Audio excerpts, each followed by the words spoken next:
ओम नमः श्री परमहंसास्वादितचरणकमलचिन्मकरन्दाय भक्तजनमानसनिवासाय श्रीरामचन्द्राय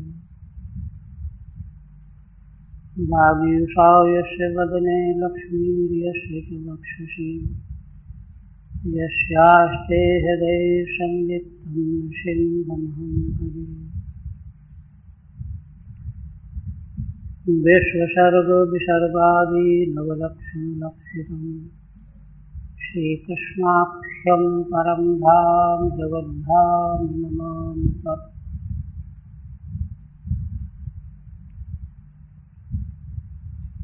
परम आदरणीय यति वृंद, भक्त वृंद एवं श्रोत्र वृंद,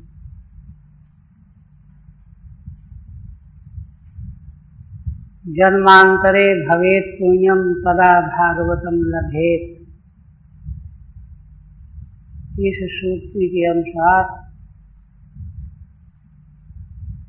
श्री भगवान की मंगलमयी अनुकंपा के फलस्वरूप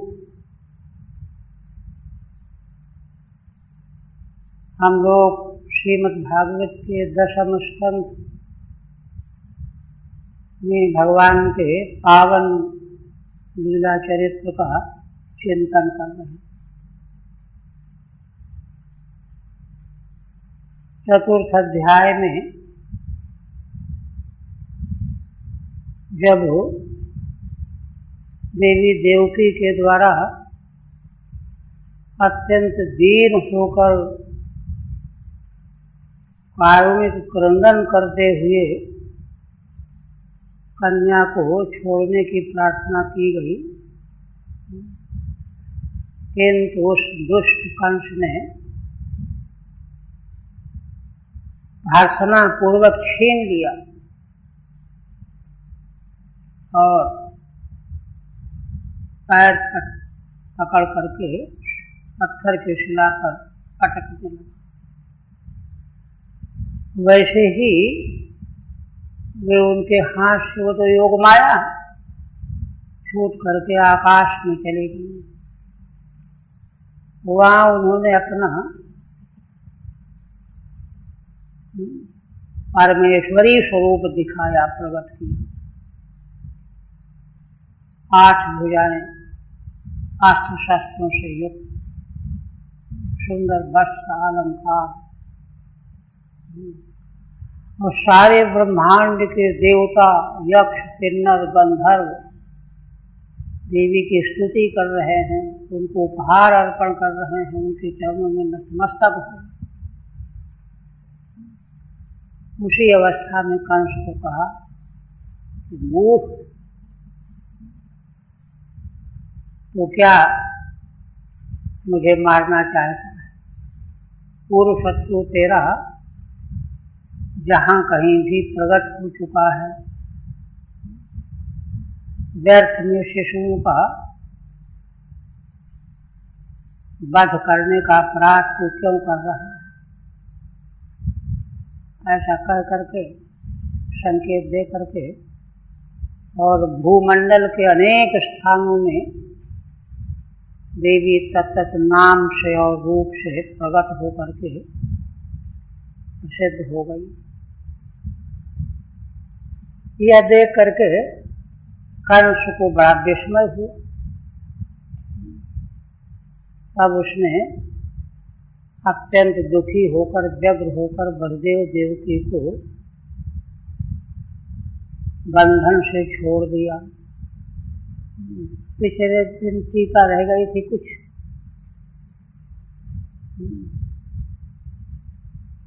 11वें के बाद कृपणानि थी।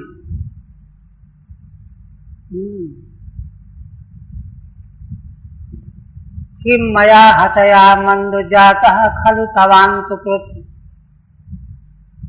देवी आकाश मंडल में कंस को संबोधित करके, हे मंद बुद्धि मूढ़, मेरे मारने से क्या होगा? निश्चित रूप से तेरा अंत करने वाला प्रकट हो गया है। यत्र त्ववा पूर्वशत्रुः माहिंसीः कृपणान् वृथा। कहाँ प्रकट हुआ ये नहीं बताया, जहाँ कहीं पूर्व शत्रु। अब तू कृपण शिशुओं को व्यर्थ में हिंसा मत किया कर। कृपणान इस पत्रिका में कहते हैं अन्यान शिशून हनिष्यति ज्ञात्वा वारयति। भगवती तो सर्वज्ञ हैं, तो जानती हैं कि जो है ये उपद्रव करेगा, दूसरे शिशुओं को भी मारेगा, इसलिए वारण करती हैं। दैवी शक्ति के द्वारा वारण करने पर भी उसमें कोई असर नहीं पड़ा, काम को उसने वही किया। पाठांतरे मां माम कृपणां वृथा हिंसी ही, कहीं कहीं पाठांतर है। क्या पाठांतर है? कदाप्यल्प काल कृपणां वृथा इत्येवं रूपे, माने भगवती ने अपने को कृपण कह दिया। मुझ कृपण को तू व्यर्थ में मार रहा है। पाठांतर मानने पर पाठांतर का यह कृपणा माने वृथा हिंसी ही, हिंसित वा नशीति। इसके बाद फिर वे इति प्रभाषितम देवी माया भगवती भूमि बहुनाम निकेतेषु बहुनामा बभूव। भगवती माया देवी ऐसा कंस को कह करके भूमंडल में बहुत स्थानों पर अपने अनेक नामों से अनेक स्थानों पर वे प्रकट हो गई, व्यक्त हो गई, पीठ बन गई। बहुनाम निकेतेषु वाराणस्यादि स्थानेषु, वाराणसी आदि स्थानों में। तथा भीतमाकर्ण्यो कंसः परम विस्मितः देवकीं वसुदेवं तो विमुच्य पश्यतो ब्रवीत्। भगवान सुखदेव जी कहते हैं कि राजन, भगवती देवी के द्वारा जो कथन किया गया इसको सुन करके कंस बड़ा विस्मित हो गया। विस्मित होकर के, दुखी होकर के उसने वसुदेव देवकी को छोड़ दिया, कारागार से हथकड़ी बेड़ी हटा दी। प्रश्रितो ब्रवीत, और अत्यंत विनम्र होकर, दीन होकर प्रार्थना पूर्वक कहने लगा। परम विस्मतः कथम दैवी वागनृता जाता। इति विस्मय क्यों हुआ कि दैवी वाक ने झूठा ऐसे कहा कि देवकी के गर्भ से अष्टम पुत्र होगा और या तो कन्या हुई। इस प्रकार से वह दैवी वाक को झूठा समझ रहा है। विस्मित होकर के अब वसुदेव देवकी से विनम्रता पूर्वक प्रार्थना करने लगा। अहो भगिन्यहो भावो मया वां बत पाप्मना पुरुषाद इवापत्यम बहवो हिंसिता सुधा। कंस कहता है कि हे मेरी बहन, बड़े खेद की, दुख की बात है। हे मेरे बहनोई, भाम माने बहनोई, माया वाम बद पापमना, मुझ पापी ने, मैं बड़ा पापी हूं, मुझ पापी ने, जैसे पुरुषाद माने जो असुर पुरुषों को खा लेने वाला है, वह जैसे अपने ही पुत्रों को खा लेता है, इसी तरह से मैंने, मुझ पापी ने तुम दोनों के बहुत से पुत्रों को मार डाला। बहवः सुता हिंसिता, पुरुषाद राक्षस की तरह। धाम, हे भगिनी भरता, धाम शब्द का बहन के पति, भगिनी भरता। पुरुषादो राक्षसो यथा स्वापत्यमेव हिनस्ति, राक्षस जैसे अपने ही पुत्रों को मार डालता है, वैसे मैंने पापी होकर के यह किया। सत्वहम त्यक्त कारुण्यस्त ज्ञात फलः कान लोकान वै गमिष्यामि ब्रह्मेव मृतः श्वसन। इसके बाद उसका खेद क्लेश बढ़ता जा रहा और कहने लगा कि ऐसा मैं पापात्मा असुर, जिसने त्यक्त कारुण्य, जिसने कारुण्य भाव का त्याग कर दिया है, वह तो पापात्मा असुर हुआ। और त्यक्त ज्ञात सुहृद खलः, जिसने अपने ज्ञाति और सुहृदों का भी त्याग कर दिया है, अथवा जिसके दुराचार से शुद्ध होकर के ज्ञाति जनों ने, सुहृदों ने भी जिसका त्याग कर दिया है।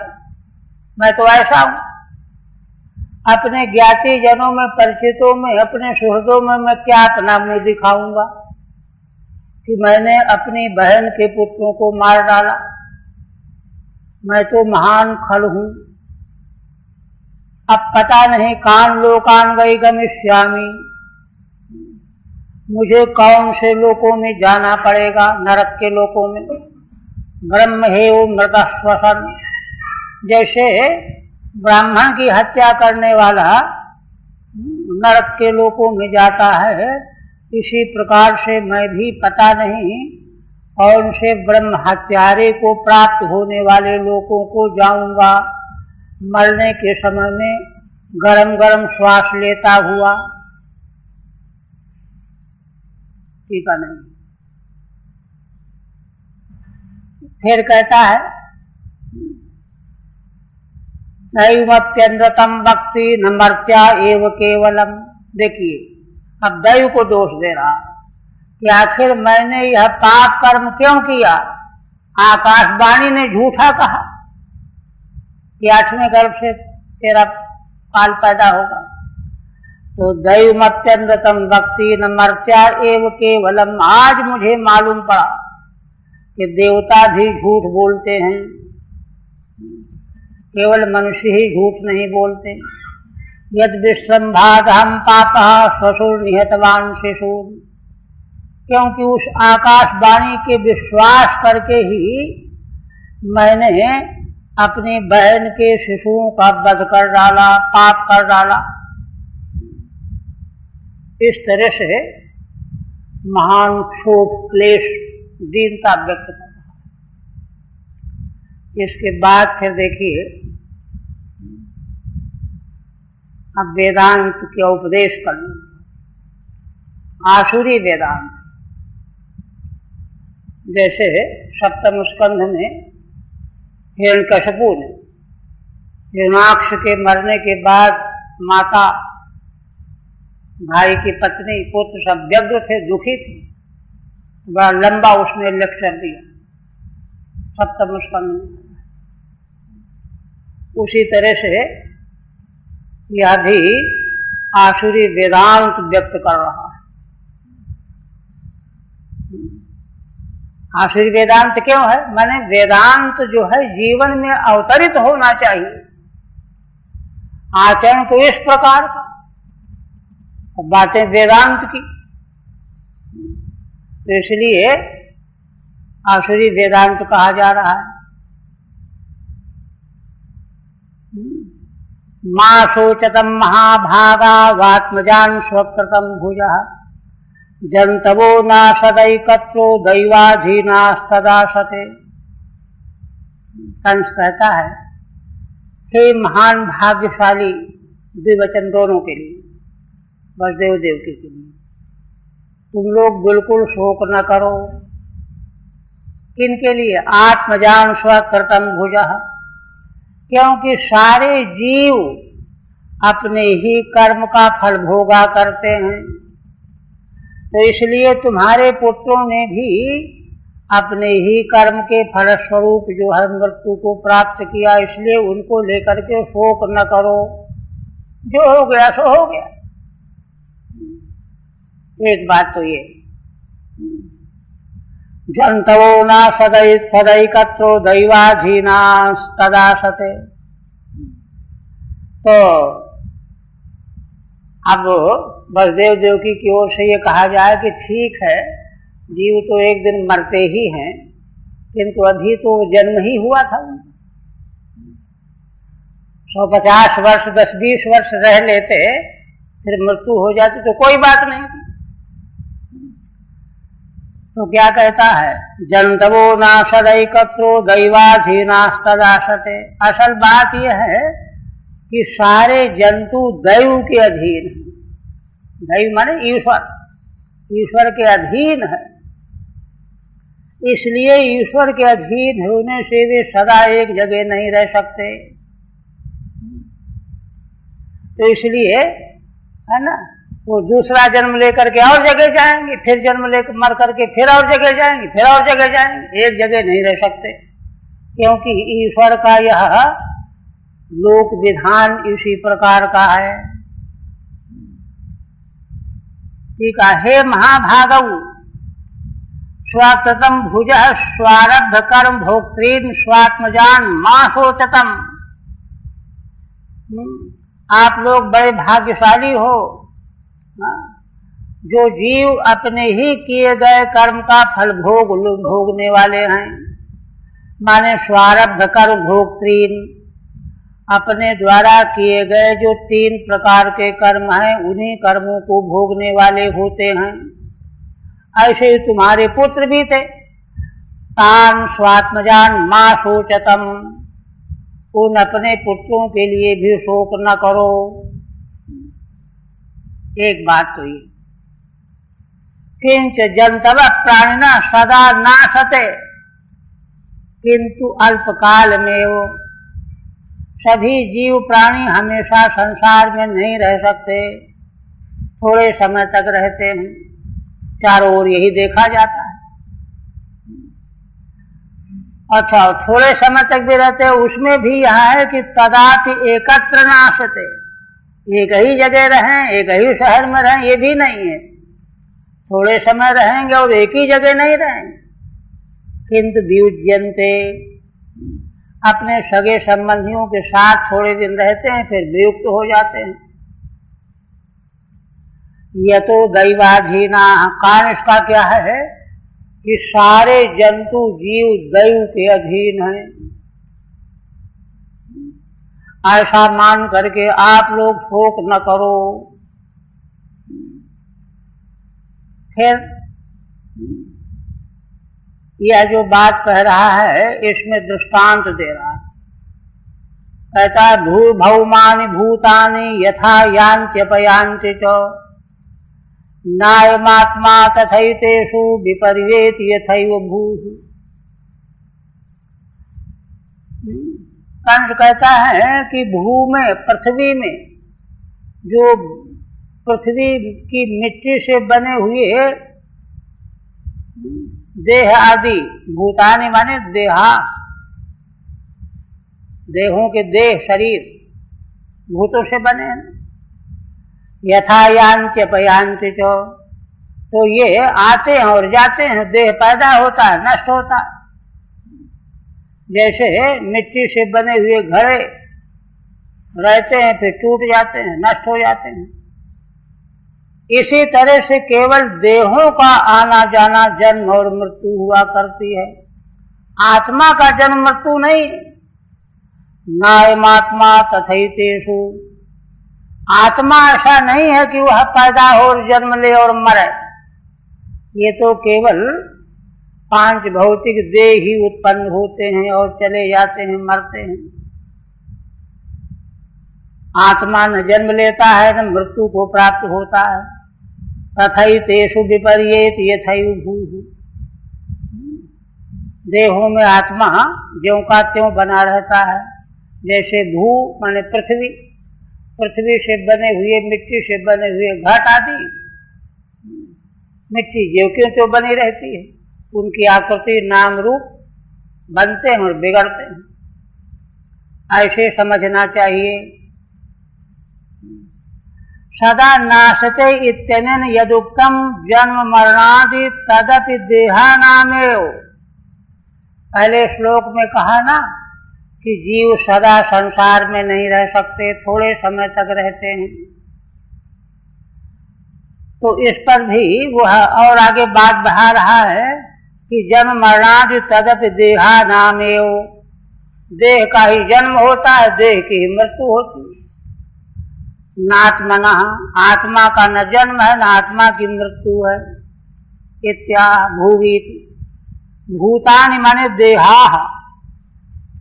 एव यान्त्यपयान्ति च भवन्ति च भवन्ति भवन्ति च इत्यर्थः, न भवन्ति माने देही, पंचभूतों से बने हुए जीवों के देही, प्राणियों के देह। भूत का यहाँ पर प्राणी अर्थ है, प्राणी माने प्राणियों के देह। ये उत्पन्न होते हैं और कभी नहीं रह जाते हैं। यथा भूमि भौमानि घटादीन तद्वत्, जैसे पृथ्वी की मिट्टी से बने हुए घट आदि पदार्थ कभी उत्पन्न होते हैं, नाम रूप धारण कर लेते हैं, फिर नष्ट हो जाते हैं। एतेषु भूतेषु जन्मादिभिः विक्रियमाणेषु अयम अपरोक्षतया प्रतिविज्ञायमानो न विपर्येति। किंतु इन सभी प्राणियों में, जीवों में, जन्मादिभिः विक्रियमाणेषु, जन्म लेना, वृद्धि को प्राप्त होना, जीर्ण होना, क्षय भाव विकार से आक्रांत होना, मृत्यु को प्राप्त हो जाना, इनके बीच में जो आत्मा अपरोक्ष रूप में अनुभव हो रहा है कि मैं ये देख रहा हूं, मैं सुन रहा हूं, मैं समझ रहा हूं, दृष्टा आत्मा है। प्रतिभिज्ञाय मानो, जो उसका जिसकी प्रतिभिज्ञा हो रही है हमको आपको, वह न विपर्येति, विपर्ययम न प्राप्नोति, उसमें कोई विकार नहीं होता, वह तो ज्यों का त्यों सदा का सदा बना रहता है। एक रूप एवं वर्तते इत्यर्थः, एक रूप ही बना रहता है, आत्मा में कोई विकार नहीं आता। भौमेषु विक्रियमाणेषु यथा भूस्तथेति, जैसे पृथ्वी पार्थिव मिट्टी से बने हुए घट, शराब, उदंचन, कुल्हड़ आदि ये बनते बिगड़ते हैं, किंतु मृत्तिका ज्यों की त्यों बनी रहती है। एवं विचार माने सति न शोकाद्यवकाशः। कंस कहता है कि इस प्रकार से ठीक ठीक तात्विक विचार करने पर शोक का कोई अवकाश नहीं रह जाता। यथानेवं विदो भेदो यत आत्म विपर्ययः, देह योग वियोगौ च संसृतिर् न निवर्तते। अच्छा, जब यह बात बताई गई, वेदांत सिद्ध बात है, शोक का कोई अवकाश ही नहीं है, तब प्रश्न खड़ा होता है कि फिर क्यों जीव इस बात को नहीं जानते, क्यों शोक से पार नहीं हो जाते, क्यों शोकाकुल बने रहते हैं, कारण क्या है? उसी पर कहता है यथानेवं विदो भेदो यत आत्म विपर्ययः। कंस कहता है अनेवं विदः, माने इस प्रकार से आत्मा और अनात्मा के भेद का ज्ञान जिनको नहीं है, एवं न विदन्ति एते अनेवं विदः, जो आत्मा को निर्विकार और देह को आगमा पाई नहीं जानते, अज्ञान के कारण भ्रमित हैं, तो उनको भेद दिखाई देता है ना। और देह में भी भेद है, दूसरे देह, यह तो आत्म विपर्ययः, उसी से उनको आत्म विपर्यय माने आत्मा की भ्रांति होती है। देह योग वियोगौ च संसृतिर् न निवर्तते, इसी देह के प्रति अध्यास हो जाने से, देह ही मैं हूँ, देह ही आत्मा है, तो अध्यास को लेकर के वह कर्म करता है, कर्म की वासनाओं से बंधता है, फल भोग करता है, और देह का योग और वियोग होने लगता है। एक देह गया, दूसरा मिला, तीसरा, ऐसे देह योग वियोग संस्कृति न निवर्तते, यही संस्कृति है। बार बार नए देह को प्राप्त करना, पुराने देह का वियोग कर देना, यही संस्कृति है। बार बार पैदा हो और मरो। और यह क्यों बना हुआ है? क्योंकि आत्मा का ज्ञान नहीं है, देह को ही आत्मा समझे हुए है। ठीक है। अज्ञानतस्तु न निवर्तते इत्याह, अज्ञान के कारण शोक मोह से निवृत्ति नहीं होती।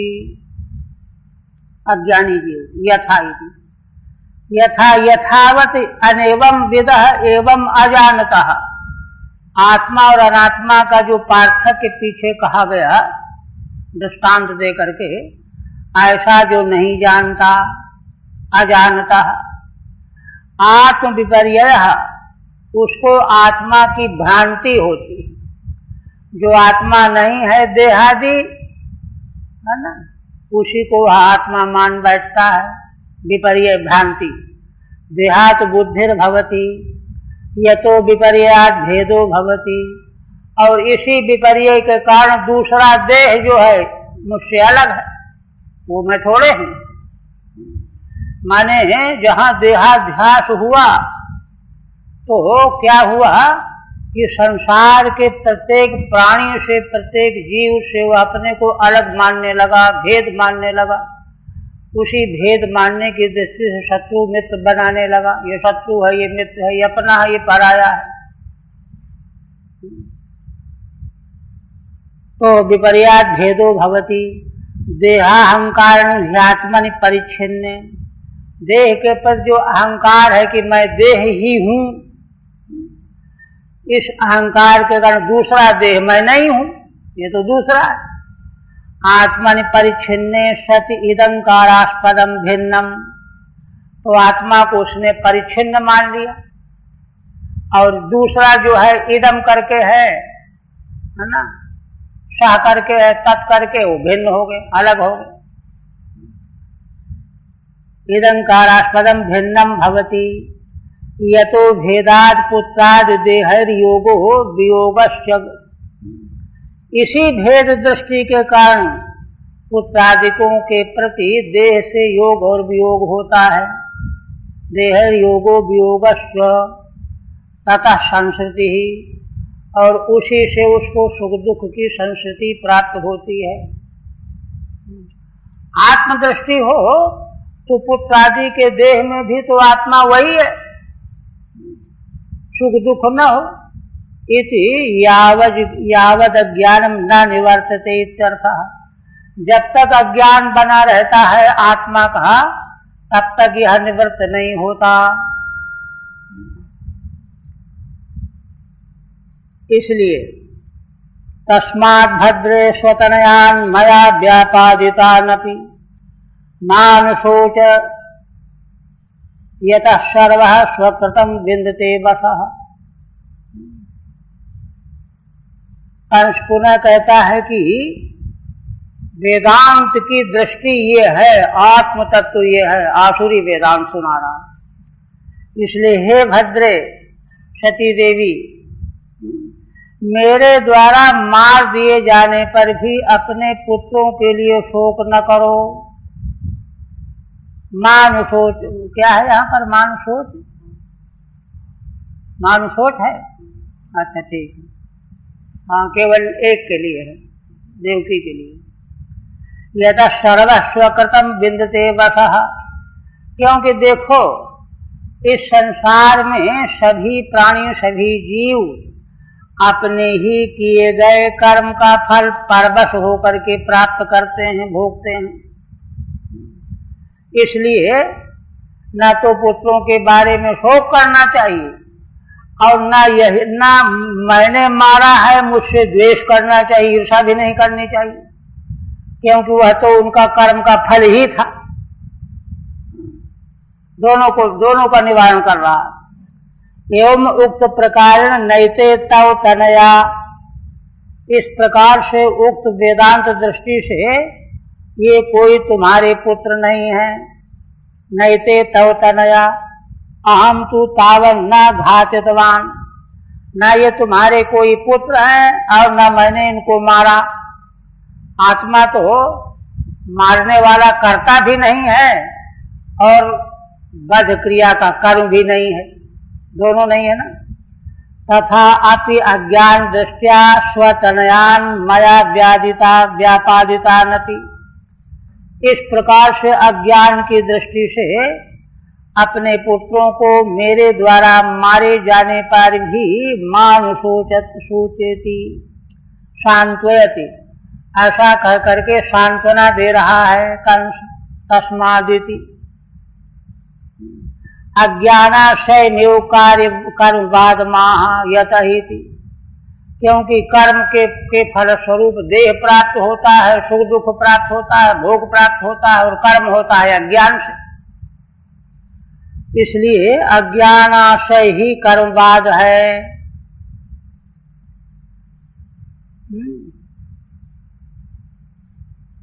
यावद् हतोस्मि हन्तास्मि इत्यात्मानं मन्यते स्वव्रत तावत् तदभिमानयज्ञो बाध्य बाधकतामियात्।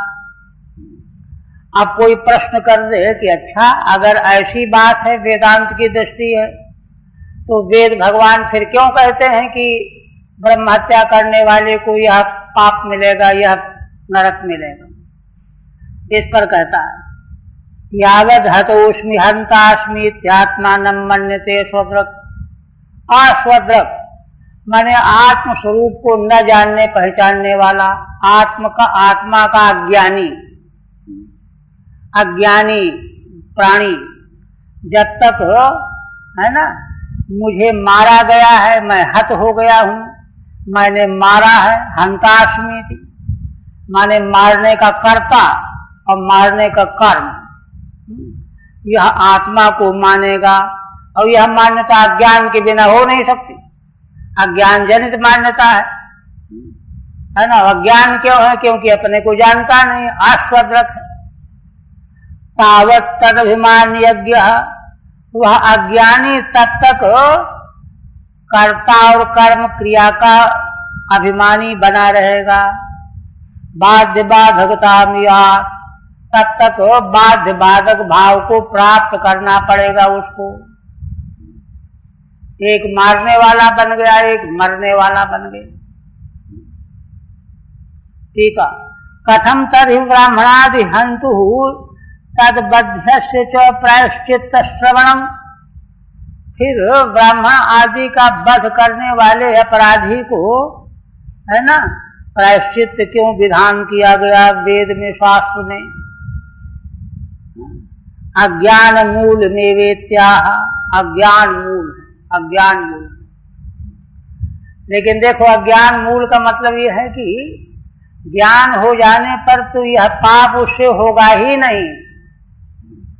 ऐसा नहीं कि ब्राह्मण की हत्या कर दिया, ज्ञान प्राप्त करके हम उसके पाप से मुक्त हो जाएंगे, ये नहीं हो सकता, ये गुंजाइश नहीं है ना। सारा कर्म का विधान ही आत्मज्ञान से शून्य के लिए है। विधि निषेध अज्ञान मूल में वेत्याह यावदिति। अस्वद्रक, स्व जो आत्मा है उसको नहीं देख पा रहा। देहाभिमानी, तो क्यों नहीं देख पा रहा? देह को आत्मा मान रहा, मैं देह हूं, देह से अलग मैं आत्मा नहीं, मैं देह ही आत्मा हूं। तावत् तदभिमानी तस्य देहस्य, तो तब तक वह देहाभिमानी तस्य देह से हननम, उस देह के हनन को ही आत्मा का हनन मानेगा। आत्मन अभिमन्यमान इत्यर्थ, मारा गया देह तो समझ लिया कि आत्मा का वध हो। मारने वाला भी देह, मरने वाला भी देह, लेकिन दोनों को उल्टा समझता है।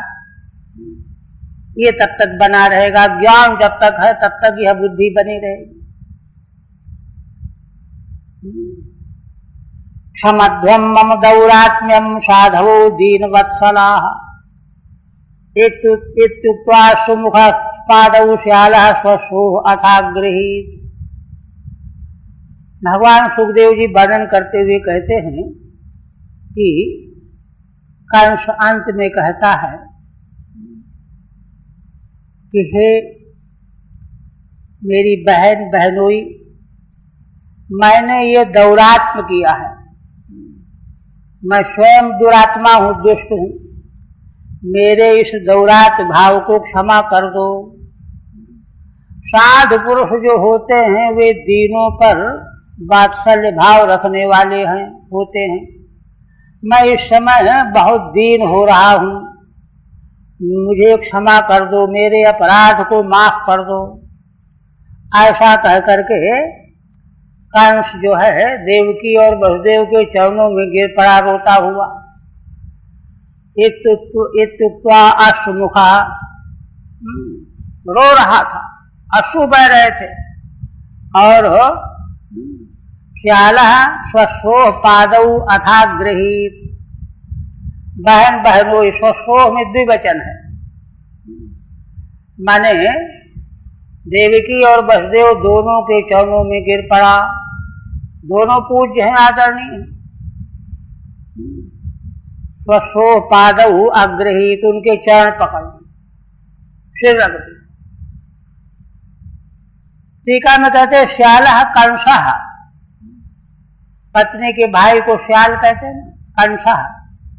स्वश्रोरिति स्वस्य शब्देन द्विवचनानुपपत्या, स्वश्रोह में द्विवचन किया है, षष्ठी द्विवचन है, किंतु वहां बहन तो केवल देवकी है और तो कोई बहन है नहीं, तो द्विवचन तो अनुपन्न हो गया, असंगत हो गया।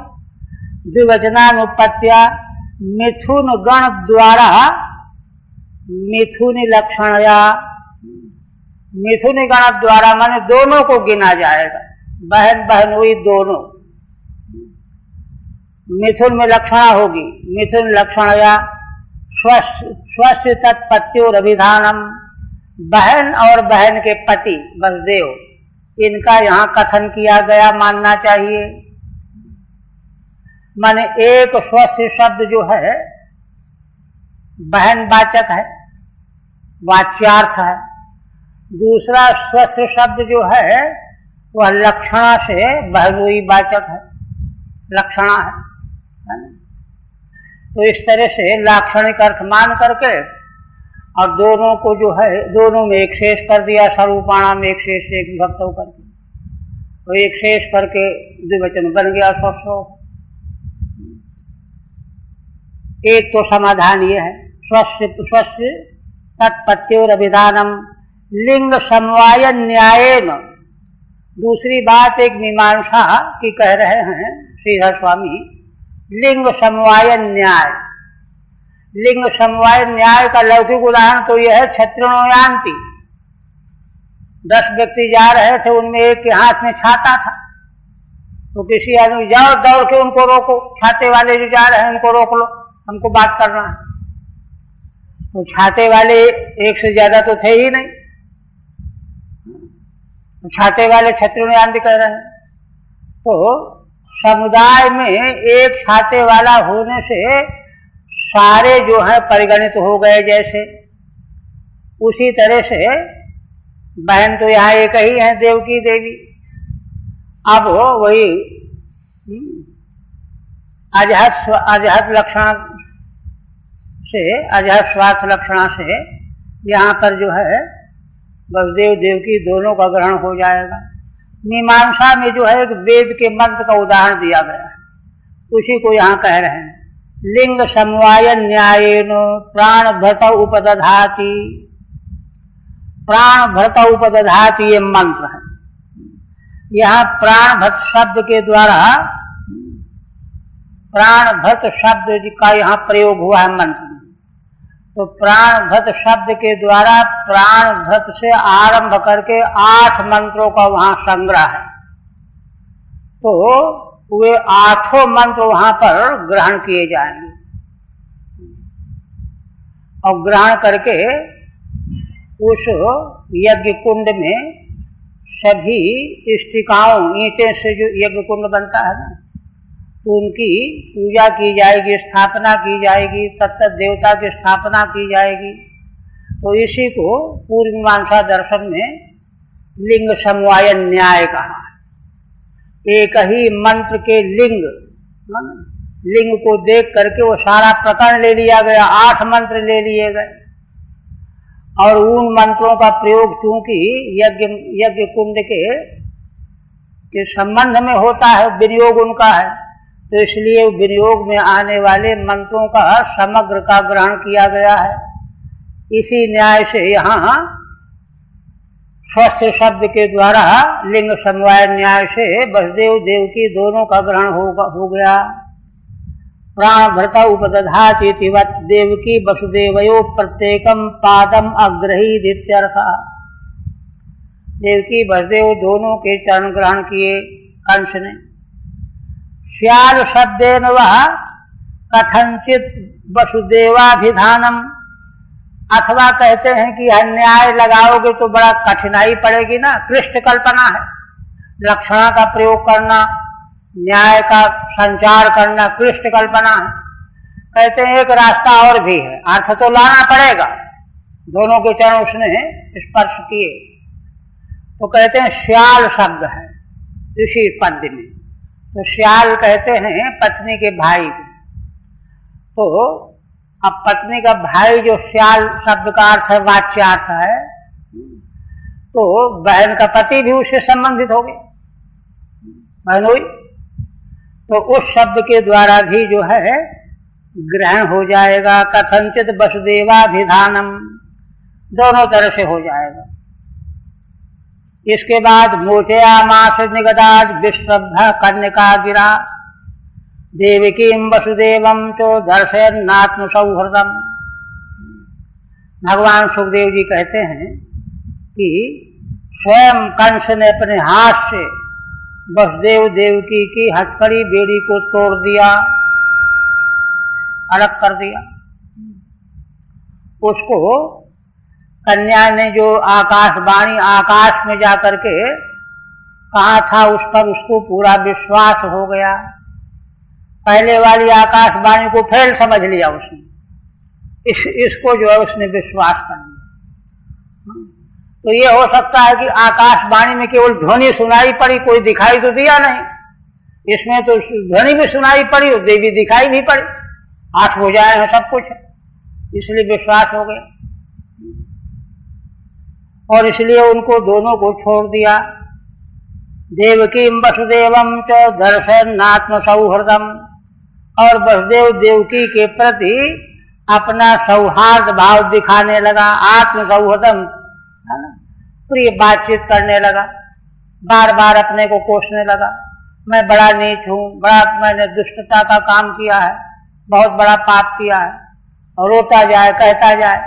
तो इस तरह से सौहार्द भाव को पुनः स्थापित करने की चेष्टा में लगा हुआ है।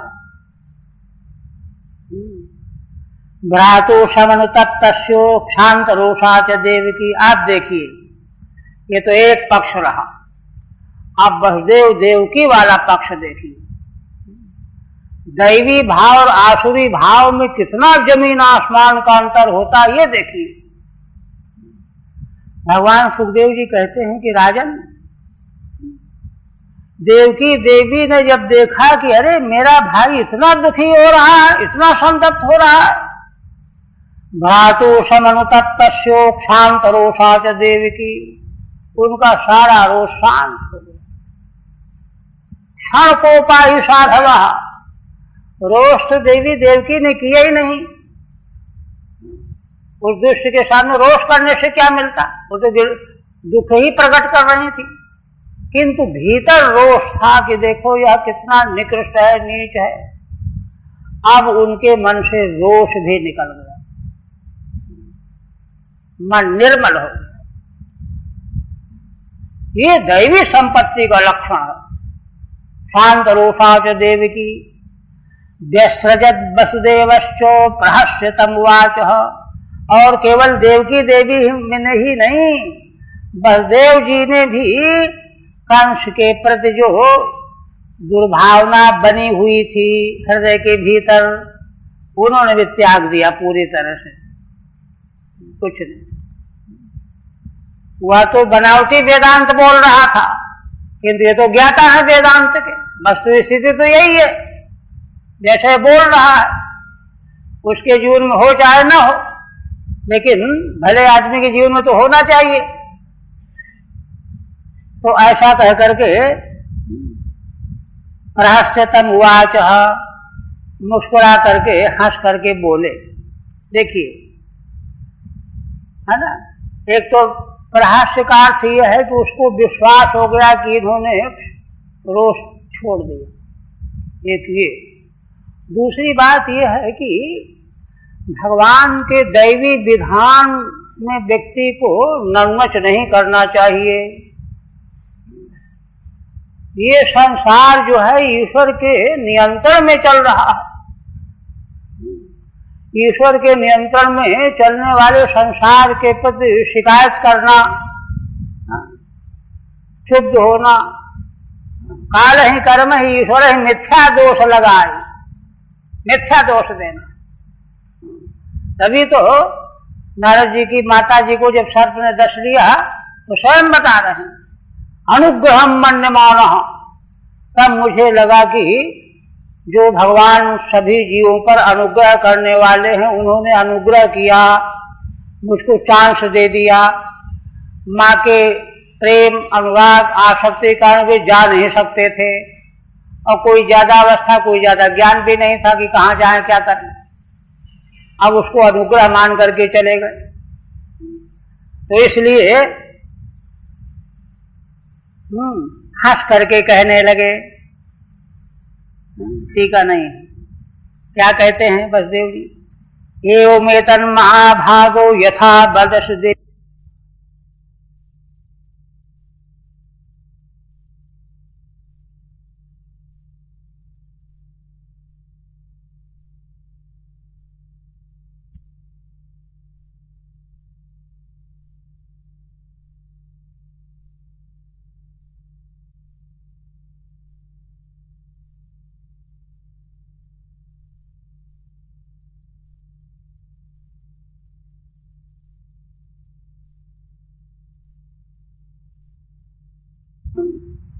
देहधारियों के बारे में जो तुम कह रहे हो, जैसा कह रहे हो ऐसा ही है, बिल्कुल 100% यही बात है जैसा तुम कह रहे हो। सारे देहधारी अपने कर्मों का फल तो भोग रहे, और अज्ञान प्रभवा हम भी स्वपरित भिदायतः। किंतु जीव प्राणी अज्ञान का शिकार बना हुआ है। अज्ञान से उसके भीतर अहंकार की बुद्धि बन जाती है, मैं तो देह हूं, मैं ये हूं, मैं ये हूं, मैं ऐसा हूं। और उसी में स्वपरित भिदायतः, उसी से फिर ये मैं हूं, ये दूसरा है, ये अपना है, ये पराया है। अयम निजः परोवृत्ति गणना लघुचेतसाम, ऐसी बुद्धि बन जाती है। ये तुम्हारी बात बिल्कुल ठीक है, तुम बिल्कुल ठीक कह रहे हो, ऐसा कहते हैं। अच्छा, फिर कहते हैं यह जो अपने पराये का भेद दिखाई देना है ना, यही सारी मुसीबत की जड़ है। उसी को आगे कहते हैं, शोक हर्ष भय द्वेषो लोभ मोह मदान्विता मिथो घ्रंतम न पश्यन्ति भावैर्भावं पृथक दृशः। हे महानुभाव, संकल्प को संबोधन करके, शोक हर्ष भय द्वेष लोभ मोह मद, ये सब देह को आत्मा मान करके, देह को आत्मा मानने का अज्ञान, देह को आत्मा मानने के बाद मैं ये हूं, ये दूसरा है, ये मेरा है, ये इसका है, यह भेद बना। उसी भेद के फल स्वरूप शोक हर्ष भय ये सब दुर्गुण पैदा हो जाते हैं। इनसे जो है जीव प्राणी जो है संपन्न हो जाता, अन्वित हो जाता है, कभी रोता है, कभी हंसता है, ये हो जाता है। और इन सब भावों के वशीभूत होकर के फिर उपद्रव करने लगता है। मिथो घ्रंतम न पश्यन्ति भावैर्भावं पृथक दृशः। इन्हीं सब शोक हर्ष भय आदि भावों से भावित होकर के संसार के प्राणी वह उसको मारता है, वह उसको मारता है, वह उसके द्वारा मारा जाता है, वह उसके द्वारा मारा जाता है, यह चलने लगता है। इसको भी बसदेव जी महाराज कहते हैं कि यह भी सब करने कराने वाले भगवान हैं। ब्राह्मण सर्वभूतादियंत्रारूढ़ानि मायया ईश्वर सर्वभूतानां हृदय से तिष्ठति। ब्राह्मण सर्वभूतादियंत्रारूढ़ानि मायया, वो तो ये रहा है ना। ईश्वर कर्तृक दृष्टि होनी चाहिए, न कि वह उसने देखा गहरे हमारे साथ इसने, हम भी ऐसा करें। उन्हीं दुर्भावों के द्वारा भ्रांत होकर के मिथो घ्रंतम न पश्यन्ति, ये संसारी जीव आपस में जीव अंतः प्रेरक भगवान के द्वारा मारे जा रहे हैं, चाहे मर रहे हैं, मरवाए जा रहे हैं। भावैर भावम पृथक दृढ़, एक मर रहा है, एक मार रहा है ना। एक भाव मरने वाला है, एक मारने वाला है। किंतु यह सब करने कराने वाले नियामक भगवान हैं, परमेश्वर हैं, यह बात उनको दिखाई नहीं पड़ती। एवं न पश्यन्ति, क्यों? पृथक दृशः, उन्होंने तो भगवान को पहचाना ही नहीं, ईश्वर के प्रति उनकी भावना ही नहीं है, पृथक दृष्टि है, केवल जीव जीव को देख रहे हैं, इसलिए वे जान नहीं पा रहे हैं, है ना। तुमने जो बात कही है बिल्कुल ठीक कही है। ठीक है, स्वपर भेद दर्शने किम भवति, आप बता रहे हैं कि अपने पराये का भेद देखना जहां शुरू हुआ वहीं जो है जीवन के लक्ष्य का सत्यानाश क्या होता है। शोक हर्षेति, शोक हर्ष जो गिनाए गए हैं, इनसे वे अन्वित हुई बिना रहेगा नहीं।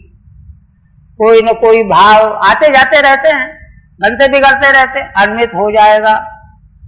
और एतै भावै रेव निमित्त भूतै, इन्हीं भावों से प्रभावित होकर के किसी को मार डालेगा, दूसरा उसको मार डालेगा। निमित्त भूतैर मिथो भावान घ्रंतम भावमीश्वरम, है ना। आपस में एक भाव दूसरे भाव को मार रहा है, दूसरा भाव पहले से मारा जा रहा है। घ्रंतम भावम ईश्वरम, और ये वास्तव में करने वाले कौन है? ईश्वर हैं, भगवान हैं। वह ईश्वर सर्वभूतानाम, ईश्वरम, है ना। न पश्यन्ति पृथक दृष्टे न पश्यन्ति, वे पृथक दृष्टि वाले, अपने पराये की दृष्टि वाले होने से नहीं देख पाते हैं। किंतु अहमेव हंता हतश्चेति मन्यन्ते इत्यर्थः, किंतु वे अपने को ही मारने वाला और मरने वाला देखते रहते हैं, मानते हैं। शेषुकवाच, ऐसा कह करके वसुदेव जी ने संतुष्ट कर दिया। कंस एवं प्रसन्नाभ्याम विशुद्धम प्रतिभाषिता, भगवान सुखदेव जी कहते हैं कि कंस को जब मालूम पड़ गया कि हमारे, है ना, बहन बहनोई दोनों प्रसन्न हो गए, अब हमारे प्रति इनके मन में विकार नहीं रहा। प्रसन्नाभ्याम, प्रसन्न होकर के बात कर रहे हैं। विशुद्धम प्रतिभाषिता, क्योंकि उन्होंने तो जैसा उनका हृदय था वही बोल रहे थे। ये तो वंचक था, कंस का तो वंचना थी, हृदय उसका कुछ और है, बोल कुछ और रहा है, किंतु वे तो विशुद्ध हृदय के हैं, दैवी संपत्ति के हैं। ऐसा जब कहा तो देवकी वसुदेवाभ्याम अनुज्ञातो विशद गृहम, और उन्होंने कहा कि भैया अब तुम शोक छोड़ दो, जाओ विश्राम करो, थक गए होगे, घर चला। देवकी वसुदेवाभ्याम अनुज्ञातो विशद गृहम, अनुज्ञा आज्ञा लेकर के अपने घर को चला। विशुद्धम यथा भवति, ये महिमा है। दैवी संपत्ति के भावों को देखना चाहिए। अब इसके बाद देखिए, तस्याम रात्र्याम व्यतीतायाम कंस आहूय मंत्रणः, रात्रि में किसी तरह से सोया, व्यतीत किया। रात्रि व्यतीत हुई, प्रातः काल हुआ, तुरंत मंत्रिमंडल की मीटिंग बुलाई कंस ने। मंत्रिणा तेभ्य आचष्ट तत्सर्वम यदुक्तम योग निद्रा। देखिए आसुरी भाव उसका ज्यों का त्यों बना हुआ है, नहीं तो अपने से गलत भी समझ रहा था तो उनकी बात सुन करके उसको दृढ़ हो जाना चाहिए, कभी विरोध का नाम नहीं लेना चाहिए, किंतु नहीं, आसुरी भाव कभी जाता नहीं है। तो प्रातःकाल मंत्रिमंडल की मीटिंग बुलाई और योग माया ने क्या कहा था, 8 भुजाएं धारण करके आकाश में जा करके वह सब बताया कि भाई ऐसा ऐसा योग माया ने कहा है। तो आकर्ण्य भर्तुर्गदितम तमूचुर देव शत्रव, अपने स्वामी की यह बात सुना मंत्रियों ने, असुरों ने, है ना, वे उत्तर में कहने लगे, प्रस्ताव मंत्रणा में तो ऐसा ही होता है, कहते हैं कि वे देव शत्रव, देवताओं के प्रति शत्रु भाव उनके मन में कूट कूट के भरा हुआ था। देवान प्रतिकृता मर्षा, अब तो देवताओं के प्रति उनके मन में और ईर्ष्या बढ़ गई। देवान प्रतिकृता मर्षा दैतेया नातिको विदा, कहते हैं ये दैते, दिति के पुत्र दैते हैं, ये ज्यादा कोई समझदार नहीं है, को विदा माने नीतिज्ञ नहीं है, नीति को जानने वाले नहीं हैं, इसलिए देवताओं के प्रति वे और क्षुब्ध हो गए। नाति को विदा दृष्ट मात्र मतयो न दीर्घ दर्शना, है ना, कोविद कहते हैं वेद के ज्ञाता को, वेदज्ञ को, वेद में अतीन्द्रिय पदार्थों का उपदेश किया जाता है, जहाँ प्रत्यक्षादि प्रमाण की गति नहीं है, तो वो तो जानते नहीं थे, केवल दृष्ट मात्र को जानते थे। हमसे कौन जो है लड़ना चाहता है, कौन शत्रु है, कौन विरोधी है, कौन हमारा अहित करने वाला है, केवल इतना देखना जानते थे। दृष्ट मात्र मतयो न दीर्घ दर्शना। तब उन्होंने क्या जवाब दिया, कहा कि अच्छा महाराज, एवं चेत तदिभोजेन्द्रो पुरग्राम ब्रजादिषु, हे महाराज अगर ऐसी बात है, योग माया ने यह कहा है कि कहीं न कहीं पैदा हो गया है तेरा वध करने वाला, तो हम लोग ठीक यह समझते हैं कि पुरग्राम ब्रजादिषु, पुरों में, नगरों में, गांवों में, है ना, और जहाँ गऊ चराने वाले गोपाल जन रहते वहां छोटे गांव में, अनिर्दशान निर्दशांश, जिनके 10 दिन बीत गए हैं अथवा बीते नहीं, 8 दिन हुए हैं, 9 दिन हुए हैं, उन शिशुओं का हम लोग वध कर डालेंगे। हनिष्यामोद्य वै शिशून, आज ही देर नहीं करेंगे, आप आज्ञा दे दीजिए, 10 दिन के आगे पीछे के शिशुओं को नगरों में, गांवों में, अहीरों की बस्तियों में जहां भी कहीं पैदा हुए होंगे उनको हम मार डालेंगे। न निर्गतान 10 दिनान ये शाम ताम, जिनके 10 दिन अभी नहीं हुए हैं, 5-4 दिन हुए हैं, अन्यांश 10 दिन हो भी गए हैं, क्योंकि अपने को निर्भय बनाने के लिए थोड़ा ज्यादा हत्या करनी पड़ेगी, तो क्या है, थोड़ा ज्यादा मार डालेंगे, ऐसे कहो। तो कहते हैं कि अरे भाई तुम लोग इतना आसान समझते हो, देवता लोग युद्ध करने के लिए आ जाएंगे तब। तो कहते हैं कि मुद्यमयी करिष्यन्ति देवा समर भीरवः, देवता लोग तो युद्ध से बड़े डरने वाले होते हैं, ये क्या हमारा करेंगे। नित्य मुद्विग्न मनसो व्याज्या घोषैर धनुषस्तव, हमको मालूम है आपके धनुष की टंकार को सुन करके देवता लोग हमेशा उद्विग्न बने रहते हैं, इनकी सिट्टी पिट्टी गुम रहती है, ये कुछ नहीं उद्यम कर सकते।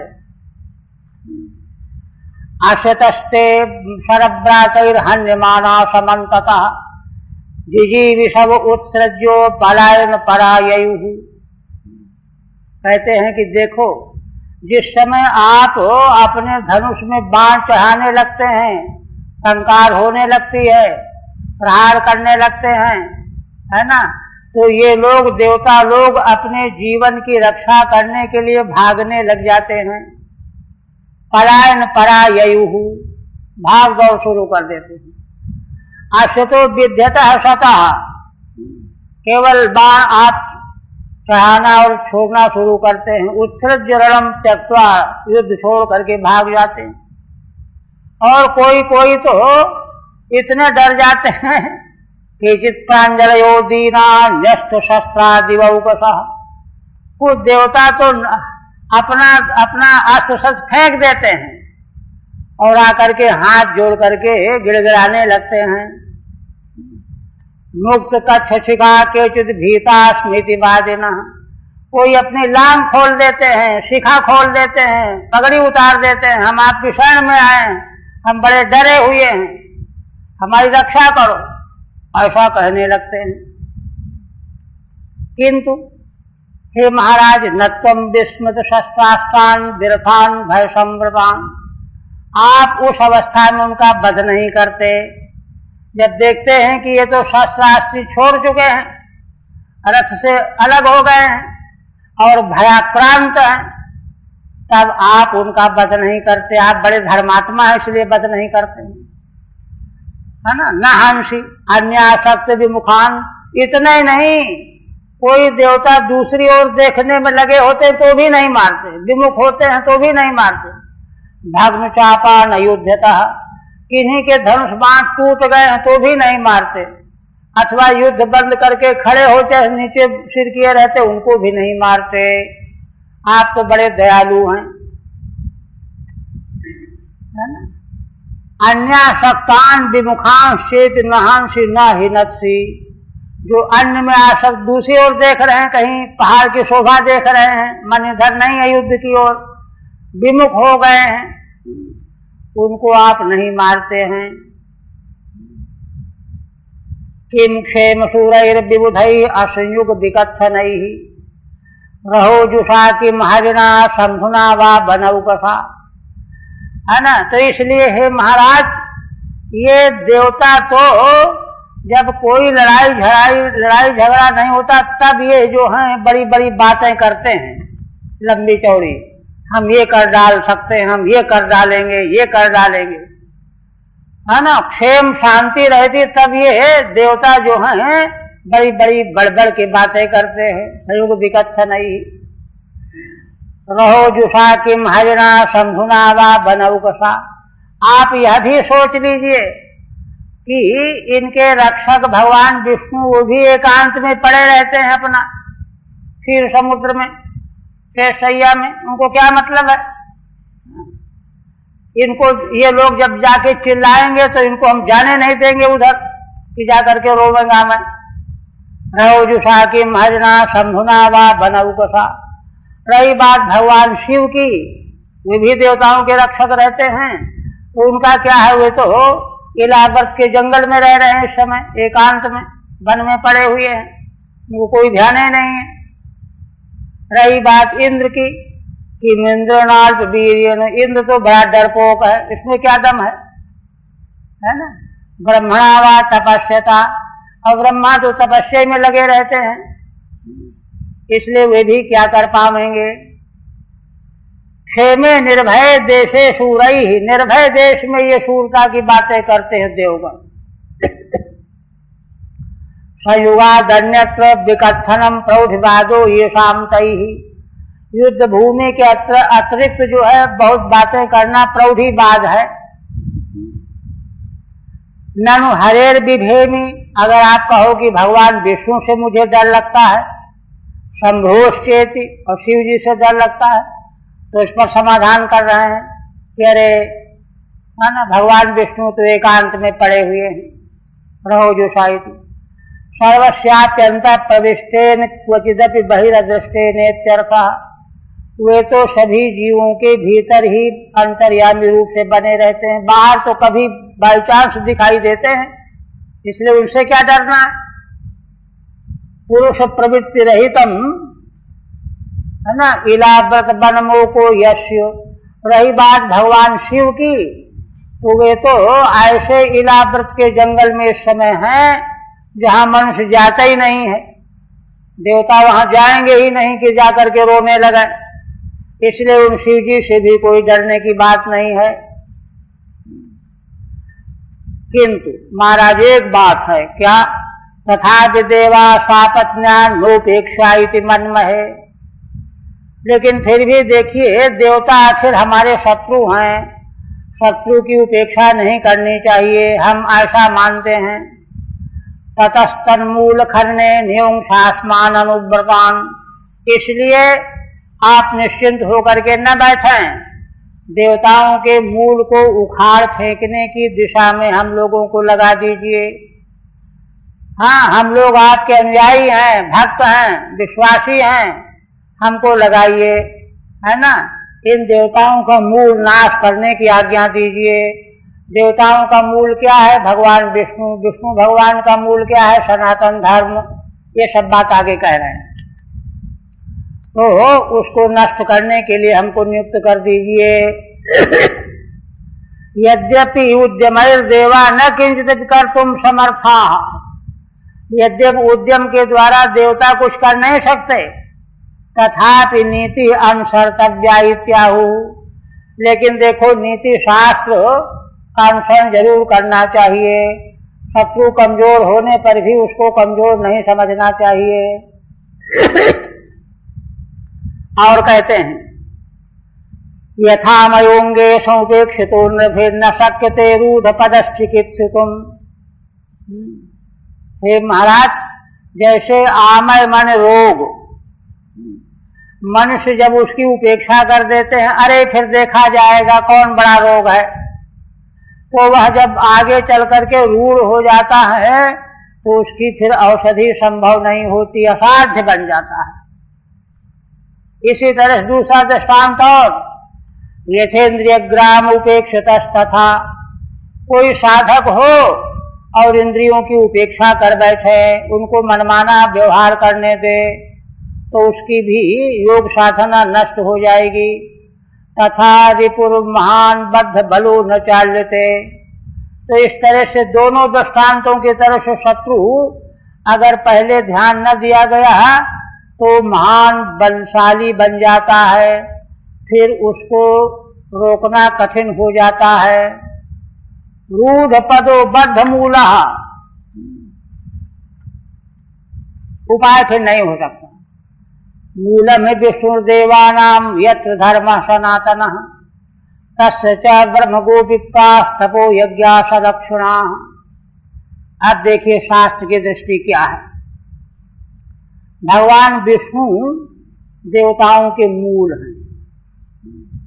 देवताओं की शक्ति भगवान विष्णु से मिलती है। और विष्णु भगवान का मूल क्या है? यत्र धर्म सनातनः। सनातन धर्म ही भगवान विष्णु में स्थित रहने वाला है। सनातन धर्म का स्वरूप कहाँ है? तस्य ब्रह्म गो विप्रास्तपो यज्ञा सदक्षिणा। सनातन धर्म का मूल है ब्राह्मण या वेद, गौ, है ना। ब्रह्म माने वेद, विप्र माने ब्राह्मण आ गया है।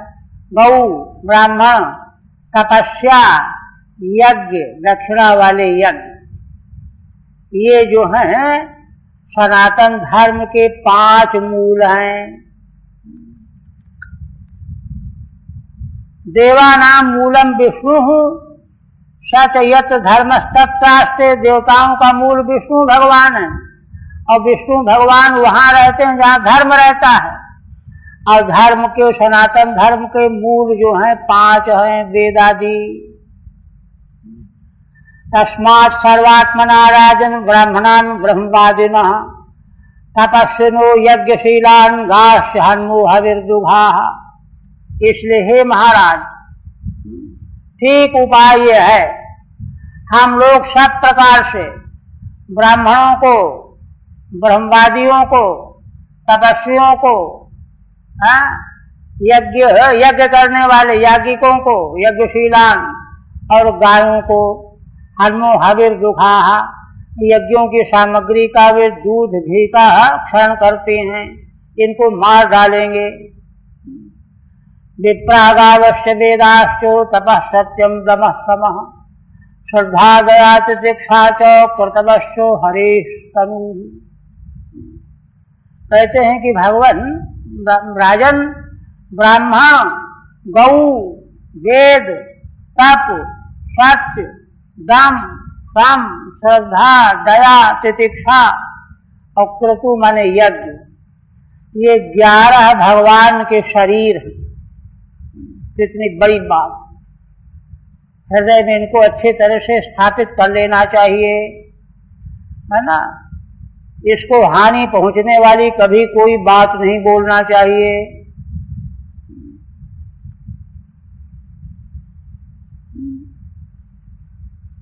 आप कहते हैं सही सर्वसुराध्यक्षो ह्यसुरद्युत गुहाशय तन्मूला देवता सर्वा शेषरा स चतुर्मुखा आयं वै तद्वधोपायो यद ऋषिणाम विहिंसनम।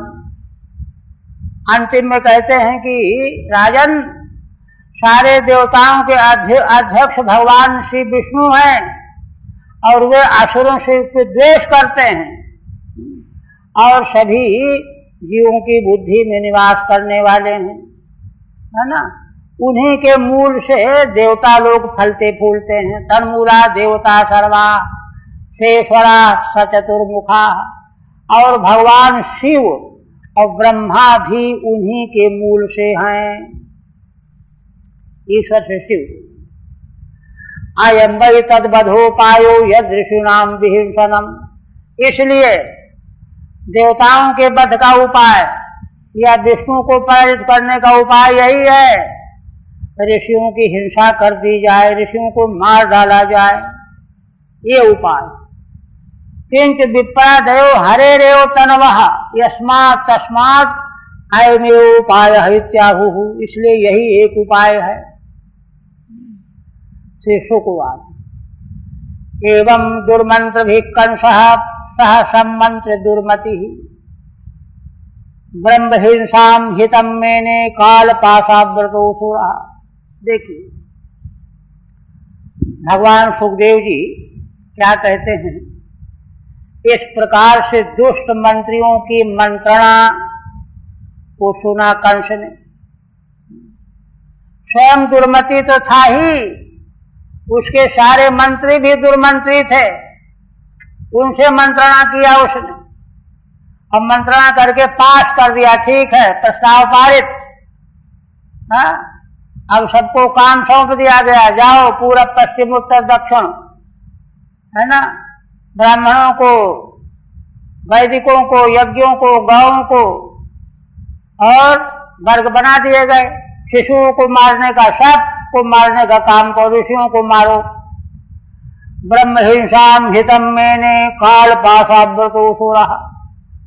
भगवान सुखदेव जी कहते हैं कि राजन देखो तो यह असुर कंस काल के पास से आवृत हो रहा है, इसलिए ब्राह्मणों की हिंसा को ही अपना हित मान रहा है।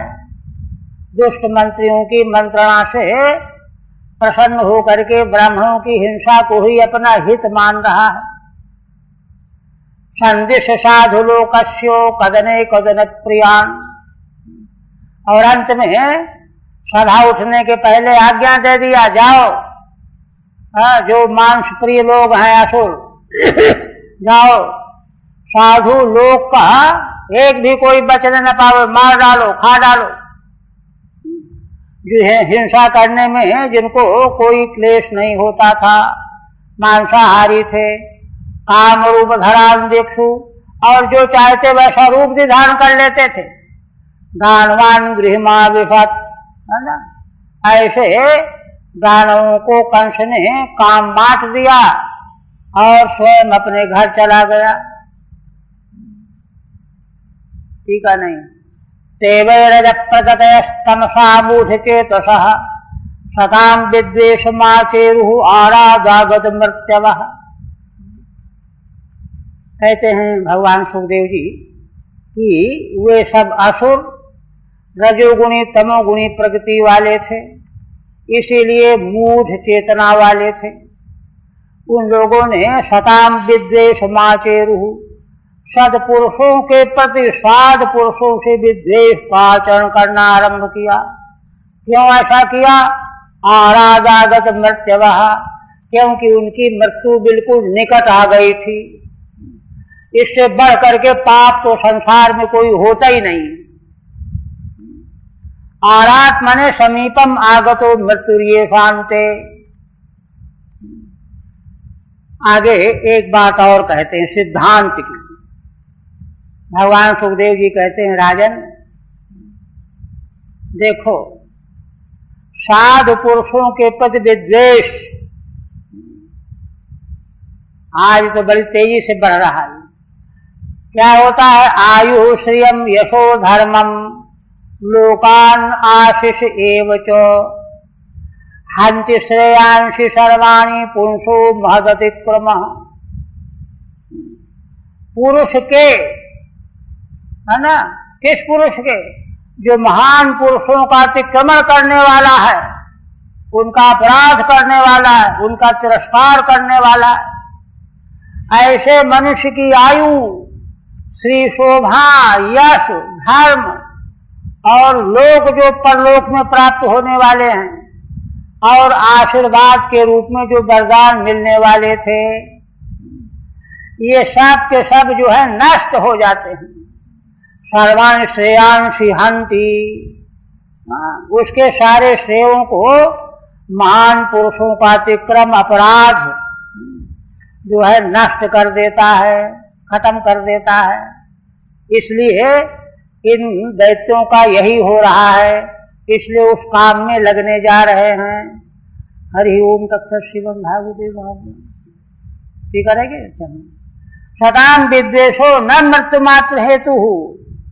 ये देखिए, सत्पुरुषों के प्रति द्वेष किया गया केवल मृत्यु दे करके बचने वाला नहीं है, किंतु बहु अनर्थकारी त्याह, बल्कि बहुत भारी अनर्थ देने वाला है। तो वही गिनाया, आयु श्री शोभा धर्म आदिकों का नाश करने वाला है ना। महान पुरुषों का अपराध, अतिक्रम, अनादर, इन सब वस्तुओं का नाश करने वाला है। हरि ओम तत्सत् श्रीमद् भागवते।